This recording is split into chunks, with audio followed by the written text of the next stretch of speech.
ये सोचने वाली बात है कि आज जिस देश की अर्थव्यवस्था ट्रिलियन डॉलर्स में मापी जाती है, उसका पूरा कंट्रोल रूम 1935 में महज 5 करोड़ रुपए से शुरू हुआ था। सुनने में वाकई थोड़ा अजीब लगता है। बिल्कुल। तो आज के इस विशेष विश्लेषण में, जिसे हम एक गहराई से की गई चर्चा कह सकते हैं, हम इसी भारतीय वित्त व्यवस्था मतलब अपने इंडियन फाइनेंशियल सिस्टम के डीएनए को समझने वाले हैं। सही कहा। और हमारा मकसद सिर्फ परीक्षा के लिए तारीखें रटना नहीं है, बल्कि ये समझना है कि ये सिस्टम असल में काम कैसे करता है। हाँ, क्योंकि ये समझना इसलिए भी बहुत जरूरी है क्योंकि ये किसी भी देश का नर्वस सिस्टम होता है। बिल्कुल। खून की तरह पैसा पूरे देश में कैसे और कहाँ दौड़ेगा, ये इसी नींव पर निर्भर करता है। मुझे तो ये पूरा सिस्टम ना एक विशाल ऑर्केस्ट्रा की तरह लगता है। रिजर्व बैंक ऑफ इंडिया यानी अपना आरबीआई उस ऑर्केस्ट्रा का कंडक्टर है। एकदम सटीक तुलना ही है। 1 अप्रैल 1935 को इसकी स्थापना हुई थी। लेकिन मैं हमेशा ही सोच रही थी कि आज के विशाल आकार को देखते हुए 1935 में वो 5 करोड़ रुपए की शुरुआती पूंजी क्या बहुत ही छोटी नहीं थी? देखिए, आज के हिसाब से वो छोटी लग सकती है, लेकिन 5 करोड़ उस समय के हिसाब से एक बहुत ही ठोस शुरुआत थी। अच्छा, तो उस वक्त ये कंट्रोल रूम काम कैसे करता होगा? अगर हम आपके उसी ऑर्केस्ट्रा वाले उदाहरण को आगे बढ़ाएं ना, हाँ, तो इस कंडक्टर के हाथ में जो बैटन या छड़ी होती है, हाँ, वो है इंटरेस्ट रेट्स, यानी ब्याज दरें। हाँ, रेपो रेट और रिवर्स रेपो रेट जैसी चीजें। बिल्कुल वही। जब आरबीआई इन दरों को ऊपर या नीचे करता है, तो पूरे देश के बाजार की धुन अपने आप बदल जाती है। लेकिन यहाँ जो बात सबसे दिलचस्प है वो है 1 जनवरी 1949 का दिन, जब आरबीआई का राष्ट्रीयकरण हुआ था। हाँ, जब इसका राष्ट्रीयकरण हुआ। तो मतलब आजादी से पहले ये पूरी तरह सरकार के हाथ में नहीं था? जी नहीं, ये पूरी तरह से सरकारी नहीं था। तो इस राष्ट्रीयकरण से जमीन पर असल में क्या बदलाव आया?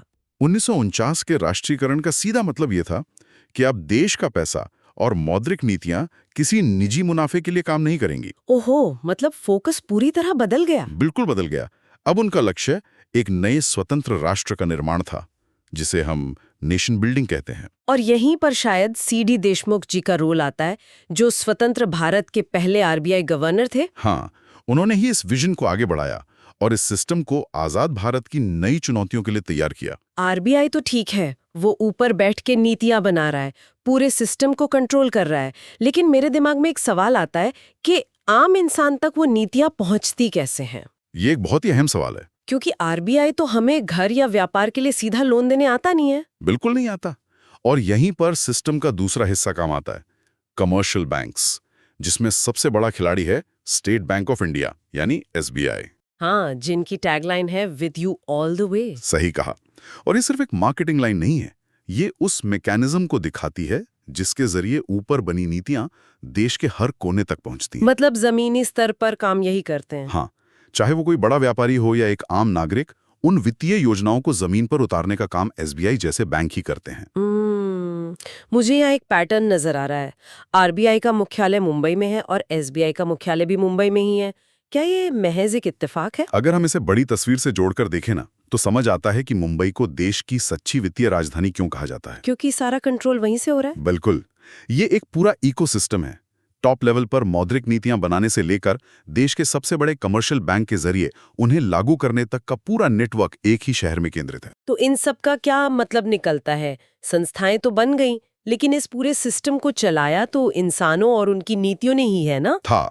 नीतियां बनाने वाले लोग ही सिस्टम को दिशा देते हैं। जैसे मोरारजी देसाई जी, जिन्होंने सबसे ज्यादा 10 बार बजट पेश किया, या फिर इंदिरा गांधी जो पहली महिला वित्त मंत्री बनी। बिल्कुल। 10 बजट पेश करना सुनने में तो एक बहुत बड़ा रिकॉर्ड लगता है, लेकिन मैं सोच रही थी कि इसका वित्तीय नींव पर असल असर क्या था। देखिए, शुरुआती दशकों में हर एक बजट ने इस वित्तीय ढांचे की एक एक ईंट रखी थी। मतलब वो बेसिक्स तय कर रहे थे। हाँ, इन बजटों ने ही तय किया कि पूंजी कृषि में जाएगी या फिर नए उद्योगों को खड़ा करने में इस्तेमाल होगी।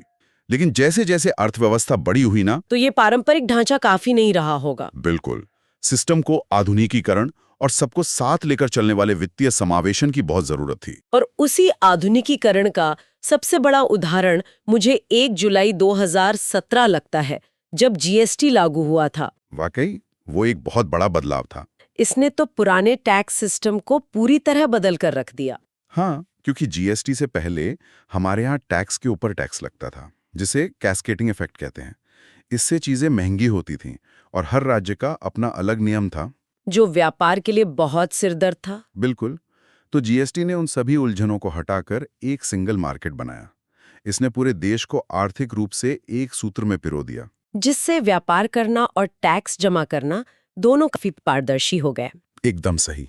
और सिर्फ टैक्स ही नहीं, समाज के हर हिस्से को सिस्टम से जोड़ना भी तो जरूरी था। समावेशन के बिना तो कोई अर्थव्यवस्था आगे बढ़ ही नहीं सकती। हाँ, जैसे 19 नवंबर 2013 को मुंबई में जो पहला राष्ट्रीय महिला बैंक स्थापित हुआ था, जिसके धारक केवल महिलाएं हो सकती थीं, वो भी इसी समावेशन का एक बड़ा हिस्सा लगता है। बिल्कुल, क्योंकि कोई भी अर्थव्यवस्था अपने आधे इंजन पर तेज नहीं दौड़ सकती।